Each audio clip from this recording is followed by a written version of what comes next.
Hello po mga ka-viral and welcome back again to this YouTube channel. Latest update na naman tayo ngayon. Sa pagsisimula ng buwan ng taong 2026 ay maraming pasabog ang magaganap hinggil sa kilos ng gobyerno sa mga sangkot sa korupsyon sa mga flood control projects at pagnanakaw sa mga proyekto ng DPWH. Pagkatapos ng malalim na pag-iimbestiga ng Independent Commission for Infrastructure or ICI at ng Blue Ribbon Committee ng Senado, ay mas lalong lumilinaw kung sino-sino ang mga matataas na opisyal, senador, congressman at iba pang mga opisyal ng DPWH at Commission on Audit ang dapat na pananagutin. Inaantay na ngayon ng taong bayan ang pag-aresto sa mga matataas na opisyal na may kinalaman sa pagnanakaw ng bilyon-bilyon na pera na para sana sa mga proyekto ng ating bansa. Matatandaang dawit si Senator Joel Villanueva, Senator Jinggoy Estrada, Chis Escudero, dating Senador Bong Revilla, dating Senador Nancy Binay, dawit din si DepEd Secretary Sonny Angara at Grace Poe. Mismo si dating DPWH Undersecretary Roberto Bernardo ang umamin na tumanggap si Bong Revilla at Chis Escudero ng mga kickback mula sa mga proyekto ng DPWH. Si District Engineer Henry Alcantara ang nagturo kay Senator Joel Villanueva at Jinggoy Estrada na umano'y kumuha din ng 30% kickback na umabot ng daang-daang milyong peso mula sa mga proyekto na in-insert nila sa National Budget o GAA ng 2025 pagkatapos na magsagawa ng investigasyon at case build-up ang ICI at inirekomenda na nila sa Office of the Ombudsman ang pagsagawa ng preliminary investigation. Katulong ang Department of Justice or DOJ ay pinadalahan na ng subpoena ang mga respondents upang sagutin ang mga aligasyon na ito sa mga senador. Dito na magdi-decide ang Ombudsman at DOJ ang pagsampa ng mga kasong plunder, malversation, graft at iba pa kung may mga makikitang probable cause. At dito na nila isasampa ang mga kaso sa Sandigan Bayan at ilalabas na ang warrant of arrest. Sa ngayon ay kabado na itong mga pinangalanan ng mga senador at dating senador dahil sa mga matitibay na mga ebidensya laban sa kanila. Mukhang wala na din silang aasahan na babaliktad pa sina Yusek Roberto Bernardo, D. Alcantara, Bryce Hernandez at JP Mendoza, lalo na at inaprobahan na ng DOJ na gawing state witness sina Alcantara at Bernardo. Matatandaang ibinalik na ni Alcantara ang mahigit 300 million pesos na kinamkam nito mula sa pera ng gobyerno at aasahang magbabalik din si Bernardo ng mahigit kumulang 1 billion pesos mula sa mga pera na kanyang kinakuha sa DPWH. Natataranta na ngayon sina Villanueva at Jinggoy dahil sa pagsisimula ng buwan ng taon ay uusigin na sila sa kanilang ginawa. Nagtungo na din ngayong araw sina Villanueva at Jinggoy sa DOJ kasama ang kanilang mga abogado upang maghain ng counter affidavit upang baliktarin ang mga paratang di umano laban sa kanila. Attorney, ano kayang mangyayari na doon sa mga senador? Anong mangyayari kaya sa kanila? Matuloy pa kaya ang kaso sa kanila? Makulong kaya sila? Lalo na si Escudero, si Jinggoy Estrada, si Joel Villanueva, si Revilla. O sige nga mga kabunyog, pag-usapan natin to. Ano nang mangyayari kina Escudero, Jinggoy, Villanueva at Revilla? Bakit sila yung nababanggit natin? Kasi sila yung pinakamayor doon. May iba pang mga senador na nababanggit o dating senador tulad ni dating senador Nancy Binay, si Grace Poe nababanggit din, actually si Angara nabanggit din, pero ang talagang medyo mabigat ang mga ebidensya at talagang paulit-ulit na binabanggit ay itong apat. Si Escudero, si Jinggoy, si Villanueva at si Revilla. Ngayon, ano nang mangyayari sa mga ito? Ano na bang status ng kaso sa kanila?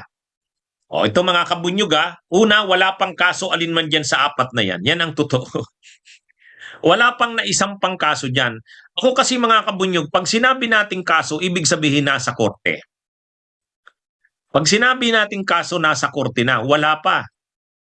Wala pa sa korte ang apat na yan.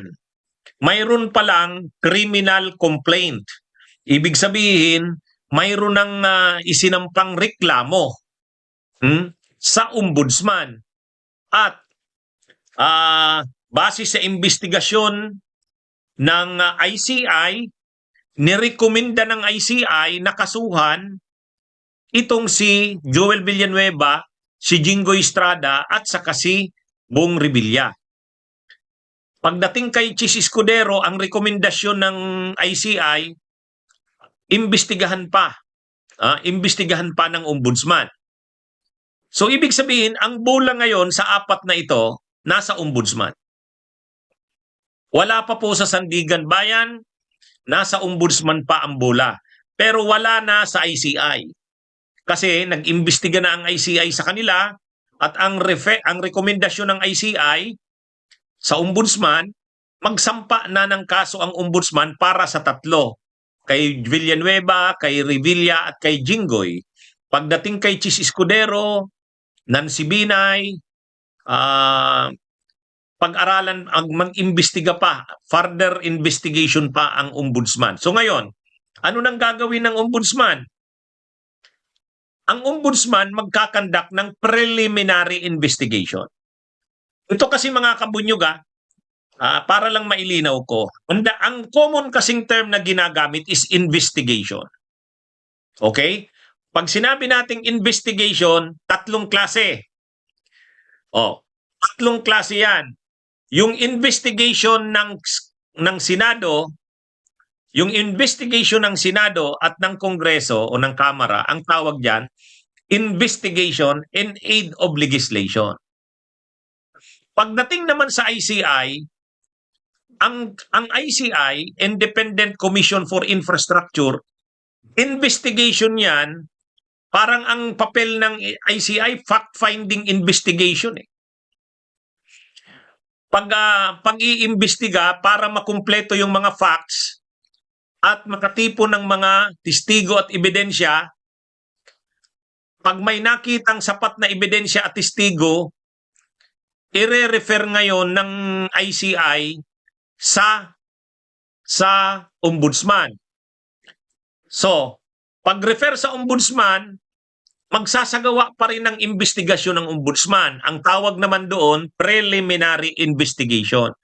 Ang preliminary investigation, papadalhan na ngayon ng subpina yung mga respondents o yung pinaniniwalaang sangkot. Papadalhan sila ng subpina para mag-submit ng counter affidavit nila.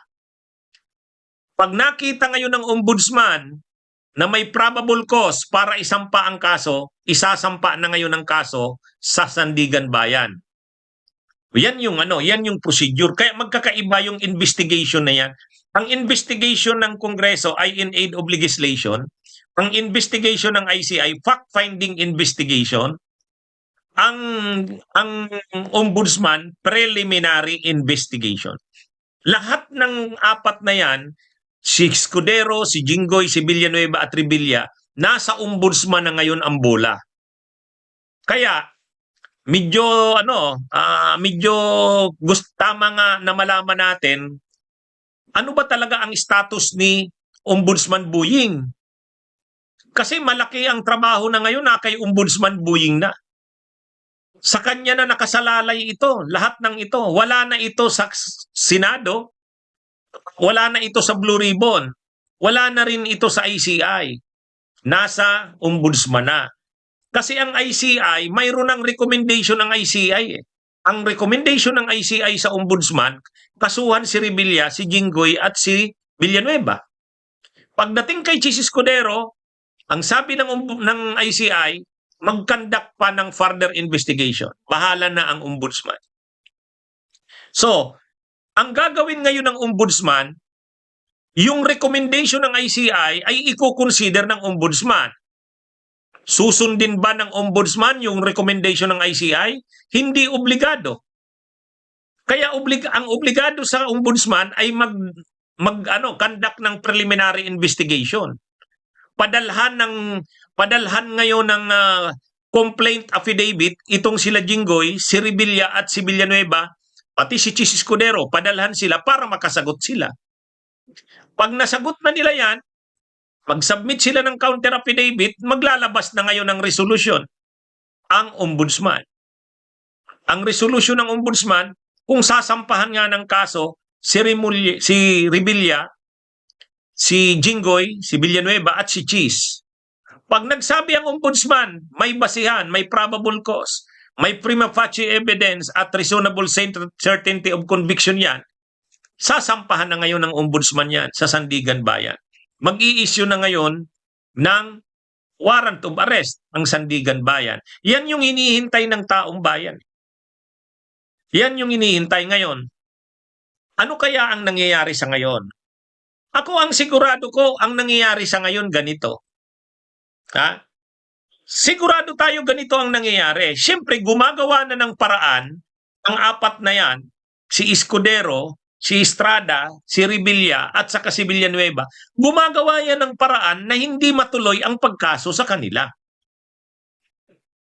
Yan mga kabunyog, mga kababayan. Malinaw yan. Ano kaya ang ginagawa nila? Ay siyempre ginagamit nila ang kanilang koneksyon at kapangyarihan. Halimbawa si Chis Escudero. Alam naman natin, dating Senate President yan. Hindi naman yan magiging Senate President kung hindi yan malapit sa Malacanang. Siyempre may koneksyon yan sa administrasyon. Dati siyang Senate President eh. Pangalawa, alam naman natin, veteranong politiko na yan si Chis Escudero. Alam niya na yan. Kaya si Chis Escudero, pinagalaw na rin niya, gumalaw na rin yan. Ginamit na yung kanyang koneksyon dyan, yung kanyang kapangyarihan din. Nakiusap na yan. Pwedeng kay Lisa Araneta, pwedeng direkta kay PBBM, nakiusap na yan. Sino naman ang magsasabing, na din yan, nakiusap na rin yan malamang kay kay Ombudsman Boying. Siyempre, gagawin nila ang lahat. Sa tingin nyo ba sa ganyan kaseryoso na posible silang makasuhan at makulong, hindi nila gagawin ang lahat? Gagawin ang lahat yan. Lalo na si Revilla, nakulong na dati, alam niya na yan. Ganon din si Jinggoy, ayaw na nilang maulit yan. Si Chis, kaya yan kanya-kanyang galaw na yan. Kanya-kanya na yan gamit ng kanilang koneksyon. Kaya sa totoo lang mga kabunyog, mga kababayan, matapos lumabas yung kanilang mga pangalan, nakikita nyo, maiingay pa ba yung apat na yan ngayon? Maiingay ba sila? Kinakalaban ba nila si Boying? Kinakalaban ba nila si PBBM? Hindi. Siyempre gagawa sila ng paraan para makaano sila dyan, malusutan nila yan. Kumbaga sa ngayon, nahaharap sila sa matinding problema. Naharap sila sa matinding problema. Gagawa sila ng paraan na hindi sila matuluyan. Yan mga kabunyog, mga kababayan dyan. Siyempre, halimbawa si Bong Revilla, mananahimik na lang ba siya? Ganon din si Villanueva, si Estrada, si Escudero. Siyempre, yung sinasabi nilang hayaang gumulong ang hustisya. Ganyan naman ang standard na linya dyan. Ganyan naman ang standard na linya dyan. Siyempre, gagalaw na yan. Gagalaw na yan. Hindi gagalaw. Gumalaw na yan. Ngayon, ang hindi natin alam kung anong napag-usapan. Kung anong napag-usapan. Actually, ganyan din yung kung babalikan nyo si Saldico. Si Saldico, nung nababanggit na ang pangalan niya at mainit na siya, nakikiusap yan kila Romualdez, kila PBBM siyempre, tulungan siya. Tulungan siya. Kumbaga, si Saldico, nung niya nang mainit na talaga, nakiusap yan, tulungan. Kaya lang, ang natanggap siyempre niya na mensahe, either na, okay, tutulungan ka or hindi. Ay nung bandang huli na nakita na ni Saldico, hindi siya tutulungan, hindi tinanggap ang pakiusap niya. Ibig sabihin, siya talaga yung ilalaglag. Alam niya na yan. Lumaban na ngayon si Saldico. Nagtatago na. Kasi kung hindi, kung inassure naman niya na, hindi, wag kang mag-alala. Ano lang to? Muro-muro lang to. Ang malinaw dyan, sila Diskaya, sila Saldico, talagang tinuluyan.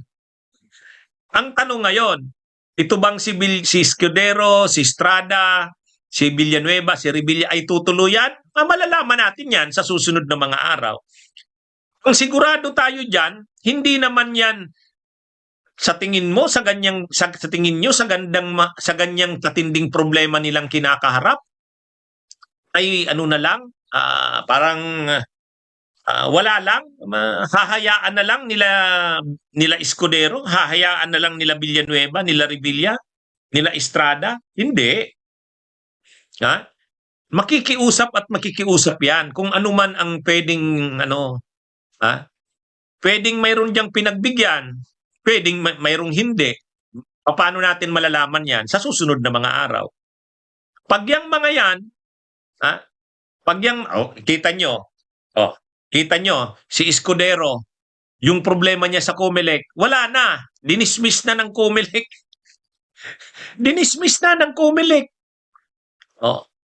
Kaya yan mga kabunyog, mga kababayan, yung sa Comelec na problema ni Escudero, nagpabor sa kanya ang Comelec. Ayun yung nangyari doon. Pero itong pagdating dito sa ICI, si Escudero hindi sinama ng ICI sa rekomendasyon na kasuhan. Pero si Jinggoy, si Villanueva, at saka si Revilla kasama. Pero nasa ombudsman na ngayon. Kaya ang nangyari dyan, alam nyo, yung mga panahon ng Disyembre, yung sinasabi ni Buying na hintayin nyo, may mga makakasuhan ngayong Disyembre at mayroong mai-issuehan ng arrest warrant. Nung mga panahon na yan, ibig sabihin, wala pang galawan yan. Pero ngayon, gumalaw na. May mga galawan na yan. Kaya nangyayari, may mga hindi natutuloy, may hindi nakakasuhan. Ano yan? Yan yung problema, no? Yan ang problema natin, mga kabunyog, mga kababayan. Kaya nga, napanood ko yung sinabi ni Yussi Claire Castro. Sabi ni Yussi Claire Castro, bumaba ang rating ni PBBM dahil daw sa kanyang paglaban sa korupsyon. Hindi ako sang-ayon doon. Hindi ako sang-ayon doon. Si BBM hindi bumagsak dahil sa kampanya niya sa korupsyon. Ang sabi kasi ni Yussi Claire Castro, kung bumagsak man ang rating ni PBBM dahil sa paglaban niya sa korupsyon, hindi niya pinagsisisihan ang ginagawa niya. Sa totoo lang, mga kabunyog, mali.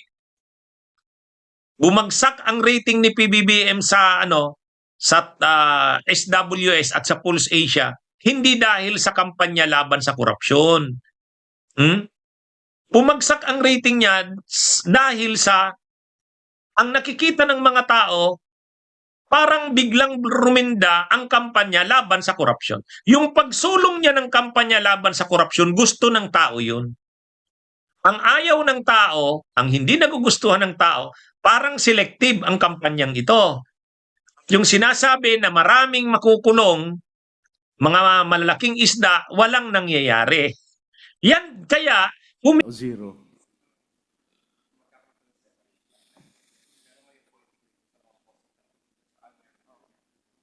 Sa ngayon po, Mr. President, naka-integrate pa lamang po dun sa mga DOH hospitals at Kaya pa primary rin? care Kaya facilities ng budget ng na mayroong DOH? geriatric services.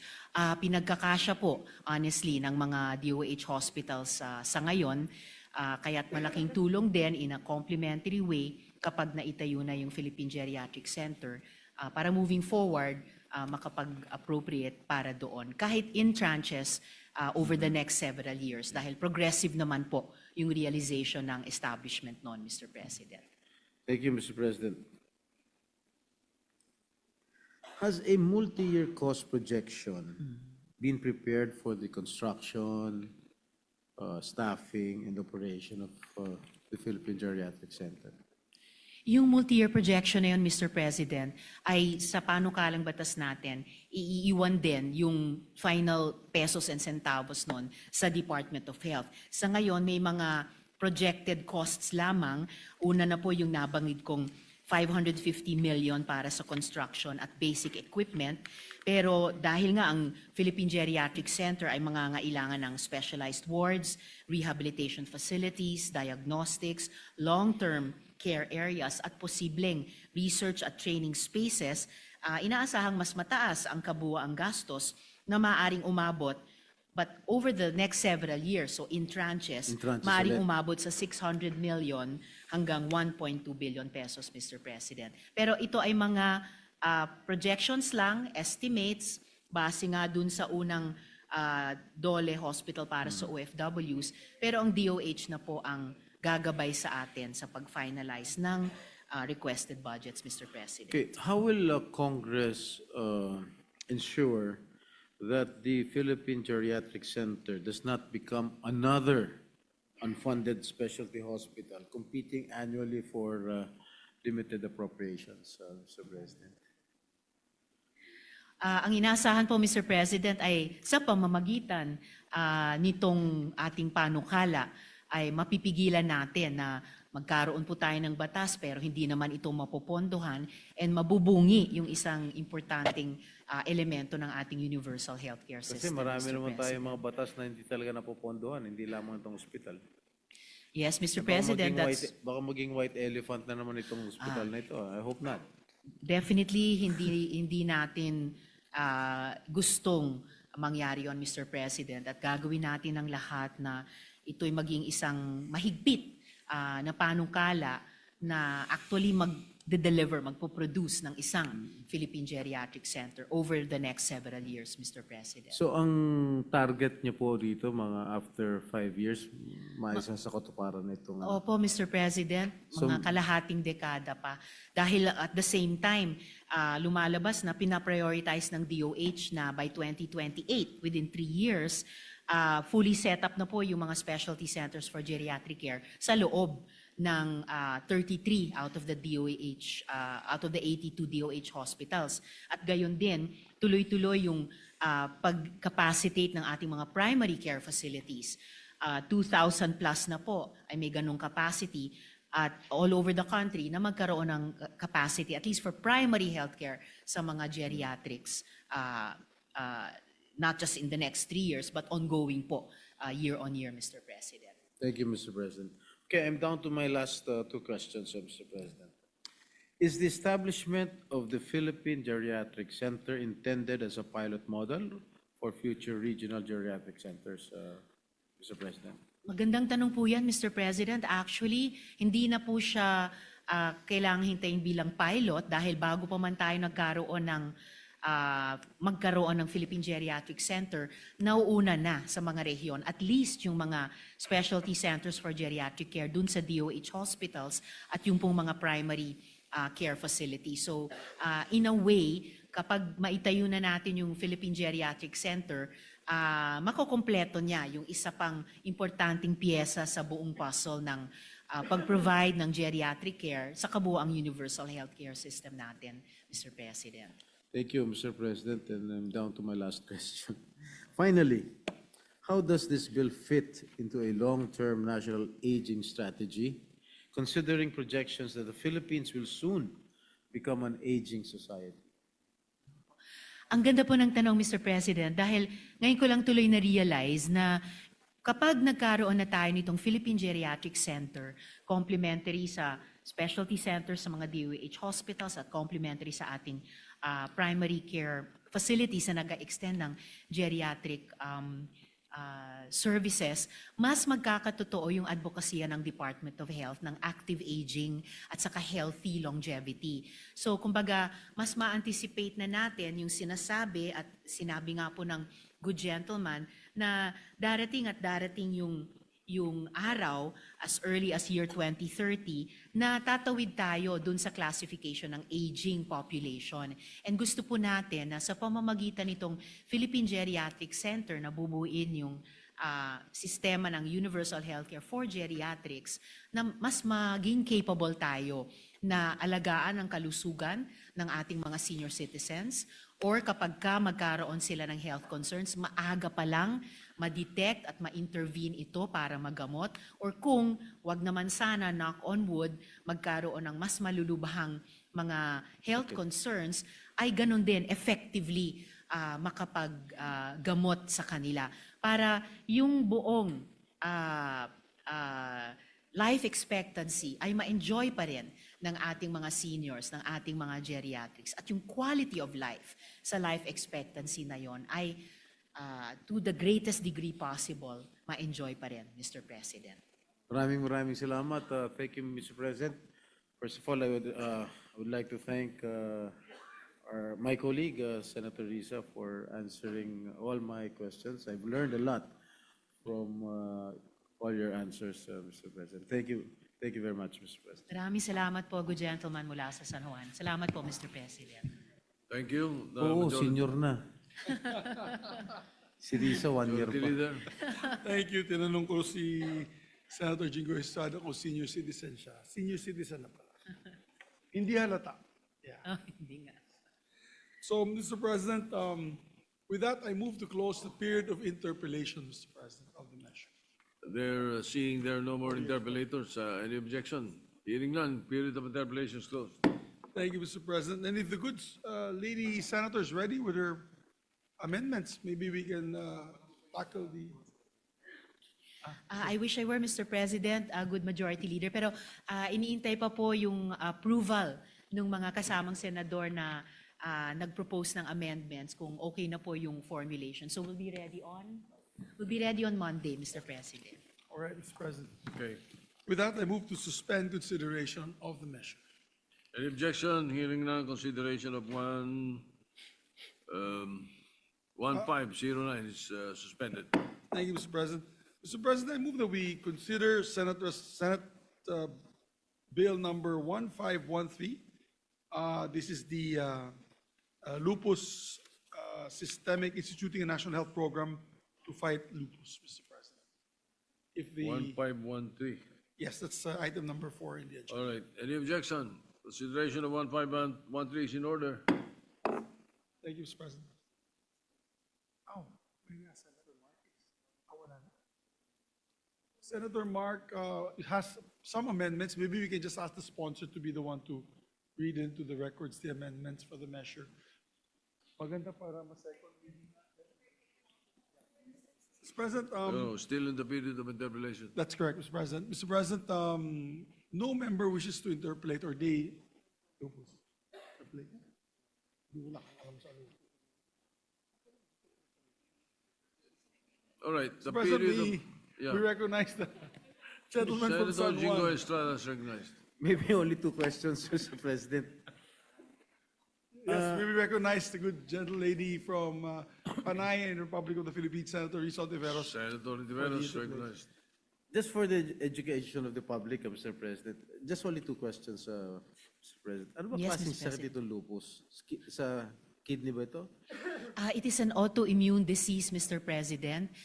Pero minsan nami-misdiagnose siya dahil sa bawat tao, bawat pasyente, minsan magkakaiba-iba po ang simptomas. And so nagkakaroon po ng problema na nami-misdiagnose siya as one or another health concern, nare-resetahan ng gamot or nape-prescribe ng therapy. At kapag po mali ang naging diagnosis at mali ang naging initial na medication, minsan mas lalo pang napapalala yung tunay na underlying condition, which is lupus, Mr. President. Ano ba yung simptomas ng pagkakaroon ng lupus? Kung alam niyo po, dahil Iba. alam ko hindi naman po kayong doktor. Hindi po ako doktor, Mr. President, pero ayon sa mga impormasyon na ibinigay pati nung ating mga kasama dito sa Senado na co-authors ko dito, it could span a wide range of symptoms, Mr. President, mula sa skin rashes hanggang sa infection sa iba't ibang major internal organs, pwedeng nerve sensitivity or pain. Malawak po ang range ng mga symptoms, Mr. President. And Mr. President, the Majority Leader would like to interject. Thank you, Mr. President. Baka makatulong po ako, Mr. President, dahil yung aking anak na babae may lupus. So, nung una po namin, tama po sinabi ng ating sponsor, hindi mo agad-agad ma-realize na ito po'y lupus unless there's another set of tests. Usually, nag-umpisa po sa aking anak, she was 12 years old. During the pandemic, I remember na nagkaroon po siya ng malaking bukol sa braso. At nagtataka kami, bakit nagkaroon ng malaking bukol? Natakot siyempre kami dahil baka cyst or it might be cancer.